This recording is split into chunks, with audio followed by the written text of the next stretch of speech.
আস্তানা ভেঙে দাও, গুড়িয়ে দাও, দিল্লি না ঢাকা, শেখ মুজিবের আস্তানা।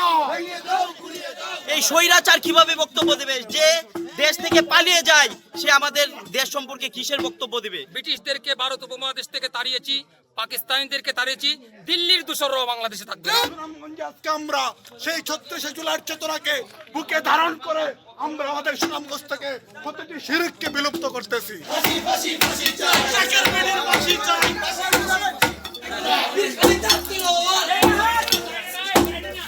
গুলামি না আজাদি, আজাদি, আজাদি। আওয়ামী লীগের আস্তানা, ভেঙে দাও, গুড়িয়ে দাও, শেখ মুজিবের আস্তানা। বাংলাদেশে থাকবে না।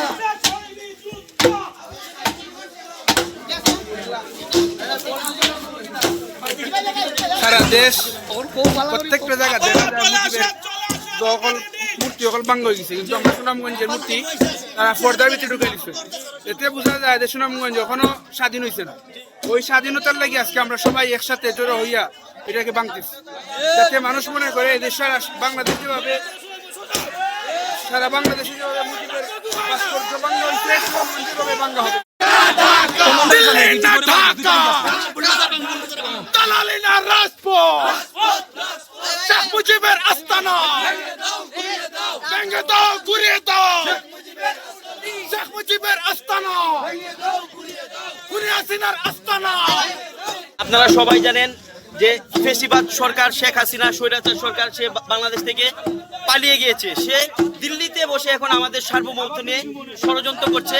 সে লাইভে ছাত্রদের উদ্দেশ্যে বক্তব্য দেবে।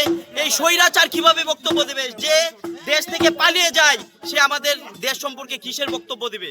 এই উপলক্ষে আমরা এই স্বৈরাচার যাতে পুনর্বাসন না হয়, এই স্বৈরাচার যাতে বারবার ফিরে আসতে না পারে, সেই জন্য তার প্রতীক সহ যত মুরাল আছে আমরা সবকিছু ভেঙে তছনছ করে দেব। কেউ না বুঝলেও আমরা আপনার প্রয়োজন বুঝি, আর তাই তো অত্যাধুনিক ফিচার সম্বলিত বিভিন্ন সাইজ আর কালারের 250-টিরও বেশি ডিজাইন অপশন নিয়ে ওয়ালটন স্মার্ট ফ্রিজ বোঝে আপনার প্রয়োজন। যা মনে চায় শেখ হাসিনা তাই করেছে। তারই সুবাদে তার বাপের ওই রকম মূর্তি ভাস্কর্য বাংলাদেশের আনাচে কানাচে লাগিয়ে রেখেছিল। কিন্তু বাংলাদেশের জনগণ 36শে জুলাই আপনারা দেখেছেন, আমরা যেদিন গণ অভ্যুত্থান করেছিলাম সেদিনের পর থেকে জনগণ একে হাতে হাত রেখে সবাই বুক ফুলিয়ে নাস্তিক্যবাদ এবং শিরকবাদের বিরুদ্ধে দাঁড়িয়েছে। তারই সুবাদে সুনামগঞ্জে আজকে আমরা সেই 36শে জুলাইয়ের চেতনাকে বুকে ধারণ করে আমরা আমাদের সুনামগঞ্জ থেকে প্রতিটি শিরককে বিলুপ্ত করতেছি। আমরা বাংলাদেশের স্বাধীনতার পক্ষের লোক, আমরা ফেসিবাদের বিপক্ষের লোক, আমরা দিল্লির দাসত্বের বিপক্ষের লোক। আমরা সব দেশের সাথে বন্ধুত্বপূর্ণ আচরণ চাই, আমরা কোনো দেশের দাসত্ব মেনে নিতে পারি না। পৃথিবীর সব রাষ্ট্র আমাদের বন্ধু রাষ্ট্র, কিন্তু আমরা কারো গোলাম নই। আমরা ব্রিটিশদেরকে ভারত উপমহাদেশ থেকে তাড়িয়েছি, পাকিস্তানিদেরকে তাড়িয়েছি, দিল্লির দোসররাও বাংলাদেশে থাকবে।